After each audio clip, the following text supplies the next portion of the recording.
వెంకటేష్ హీరోగా వస్తున్న క్రేజీ చిత్రం సంక్రాంతికి వస్తున్నాం. ఈ చిత్రంపై భారీ అంచనాలు ఉన్నాయి. ఇప్పటికే ఈ చిత్రం నుండి వచ్చిన ప్రమోషనల్ కంటెంట్ కి సూపర్ రెస్పాన్స్ వచ్చింది. ఇక తాజాగా వెంకటేష్ పుట్టినరోజు సందర్భంగా సంక్రాంతికి వస్తున్నాం చిత్ర యూనిట్ శుభాకాంక్షలు తెలుపుతూ రెండో సాంగ్ ప్రోమోను శుక్రవారం విడుదల చేసింది. ఇప్పటికే ఈ చిత్రం నుంచి విడుదలైన గోదావరి గట్టు మీద రామచిలకవే గోరింటాకెట్టుకున్న చందమామవే అనే పాట బాగా పాపులర్ అయింది. సోషల్ మీడియాలో భారీగా రీల్స్ రూపంలో వైరల్ అవుతుంది. ఇప్పుడు మీను అంటూ సాగే పాట నుంచి ప్రోమోను మేకర్లు విడుదల చేశారు. త్వరలో పూర్తి సాంగ్ విడుదల చేస్తామని ప్రకటించారు. వెంకటేష్తో పాటు మీనాక్షి చౌదరి, ఐశ్వర్య రాజేష్ ప్రధాన పాత్రలు పోషిస్తున్నారు. జనవరి 14న ఈ సినిమా విడుదల కానుంది. దిల్ రాజు సమర్పణలో శిరీష్ నిర్మిస్తున్న ఈ చిత్రాన్ని అనిల్ రావిపూడి తెరకెక్కిస్తున్నారు. మీను సాంగ్ ప్రోమోకి సూపర్ రెస్పాన్స్ వస్తుంది. ఒక పాట ఫుల్ సాంగ్ వస్తే యూట్యూబ్లో రికార్డ్స్ క్రియేట్ చేయడం ఖాయంగా ఉంది. తరతరాలుగా సినీ అభిమానులు నిరంతరం అభిమానించే వ్యక్తికి సంక్రాంతి వస్తున్నాం టీం సగర్వంగా విజయాన్ని కోరుకుంటుంది.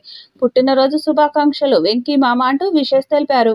పాట విషయానికి వస్తే మీను అంటూ సాగిన ప్రోమో స్పెషల్ డ్యూయట్లా ఉంది.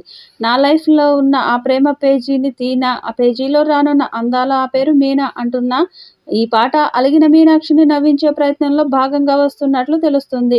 ఈ పూర్తి లిరికల్ వీడియో త్వరలో రిలీజ్ కానుంది. ఈ పాటను భీమ్స్ సిసిరోలియో కంపోజ్ చేయడంతో పాటు ప్రణవి ఆచార్యతో కలిసి పాడాడు.